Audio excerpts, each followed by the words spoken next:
కొరకు ప్రజల హక్కుల సాధన కొరకు ఈ ప్రభుత్వాల ఒత్తిడి పెంచి మన సమస్యల పరిష్కారం కొరకు పెట్టాం. ఎట్టకేలకు బ్రిటిష్ వారు వెళ్ళిపోయినా 1947 ఆగస్టు 15 వచ్చినా మన దేశంలో విభిన్న మతాలు, సంస్థలు, సాంప్రదాయాలు, ప్రాంతాలు ఇలాంటికి నిలయమైనటువంటి దేశం. అందుకనే ఇక్కడ మరి భిన్నత్వం ఏకత్వం. అందుకని లౌకిక వ్యవస్థ డాక్టర్ బిఆర్ అంబేద్కర్ గారు, డాక్టర్ రాజేంద్ర ప్రసాద్ గారు ముసాయిదా చైర్మన్ అయినప్పటికీ అంబేద్కర్ గారు లోతైన అధ్యయనం చేసి మరి అనేక దేశాల రాజ్యాంగం పరిశీలించి చక్కటి రాజ్యాంగాన్ని ఏర్పాటు చేశారు. దాన్ని ఒక మతం పైన ఇంకో మతం పెత్తంజానికి వీల్లేదు, ఒక కులం పైన ఇంకో కులం పెత్తానికి వీల్లేదు.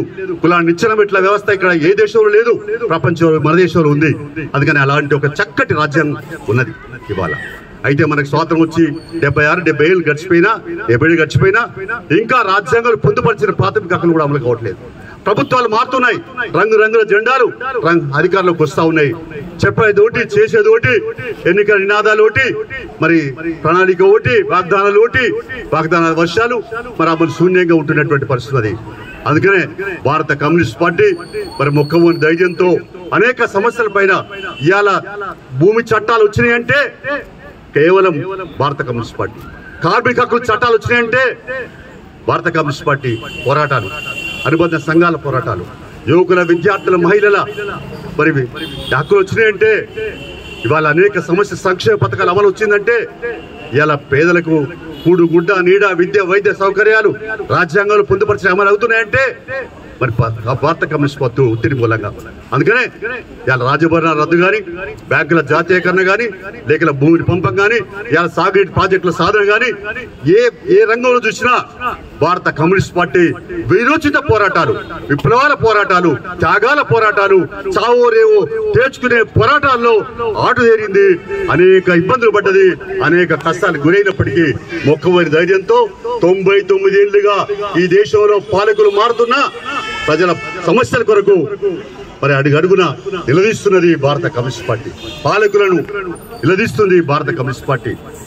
ఈ మధ్య చూస్తా ఉన్నాం, నరేంద్ర మోడీ వచ్చి అధికారంలోకి వచ్చిన తర్వాత జరుగుతున్న పరిణామాలు చూస్తా ఉన్నాం. ఇవాళ రాజ్యాంగానికే ముప్పొచ్చే ప్రమాదం వచ్చింది. అందుకనే మన పార్టీ జాతీయ సమితి నిర్ణయం మేరకి బీజేపీ కటావో దేశకు వచ్చే నినాదంతో కూడా పెద్ద ఎత్తున యాత్రలు చేపట్టాం.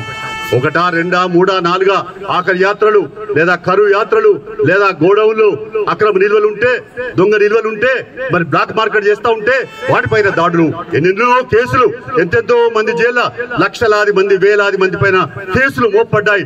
కేసులు మోపినా, ఎన్ని రకాలుగా ఒత్తిడి చేసినా మేం పట్టిన జెండాను, మేం పట్టిన సిద్ధాంతాన్ని మరోం.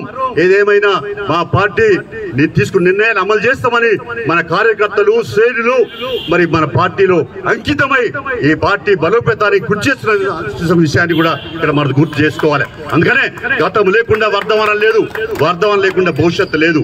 అందుకనే త్యాగాలు మనై, భోగాలు వేరే ఊర్జా పార్టీలై. అందుకని మనం ఇవాళ మరింత ఈ 100 సంవత్సరాలు అడుగుతున్న సందర్భంగా పునరంకితం కావాలి.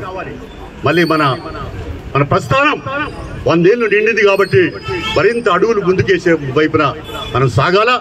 అందుకనే మనం ఎక్కడైతే మన మార్క్సిజం సిద్ధాంతం, అంతరాలు లేని సమాజం, సమసమాజ లక్ష్యంగా మనం అడుగులు వేయాల్సిన అవసరం ఉంది. ఆ వైపున ముందుకు పోవాలా. నిరంతర అధ్యయనం, నిరంతర మరి మన కార్యక్రమాలు నిర్వహించాలా.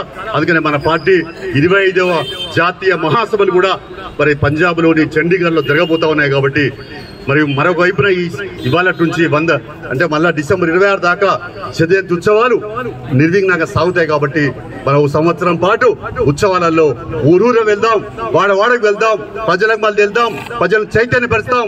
భారత కమ్యూనిస్ట్ పార్టీ చేసిన పోరాటాలు, త్యాగాలు, ఉద్యమాలన్నింటి మరి ప్రజలకు తెలియపరుస్తాం, ప్రజలను చైతన్యపరుస్తాం. ఆ వైపున సామాజిక న్యాయం కొరకు మరి మతాల, కులాలకు అతీతమైనటువంటి లౌకిక వ్యవస్థను అమలు చేసే కొరకు డాక్టర్ బిఆర్ అంబేద్కర్ రాజ్యాంగాన్ని అమలు చేసే కొరకు save constitution, save democracy, save secularism నినాదాలతో ముందుకు పోదాం, సేవ్ నేషన్ నినాదంతో ముందుకు పోదాం. అదే మరి ఈ పార్టీలో మరి పార్టీ బలోపేతానికి చేసేటువంటి కర్తవ్యంగా భావించాలి. అందుకని ప్రతి ఒక్క కమ్యూనిస్టు పార్టీ సభ్యుడు, సానుభూతిపరుడు, ఒక సైనికుల్లాగా ఈ దేశంలో తప్పనిసరిగా ఏదేమైనా మన ప్రజానాట్య మండలి కళాకారులు వాడినట్టుగా ఇయ్యాల కాకపోతే రేపైనా ఎల్లుండైనా ఈ భారతదేశంలో ఎర్ర జెండా ఎగరేసేందుకు మనమంతా కూడా కంకణబద్ధులు కావాలని చెప్పేసి కూడా ఈ సందర్భంగా నేను మీ అందరికీ పిలిపిస్తూ మరి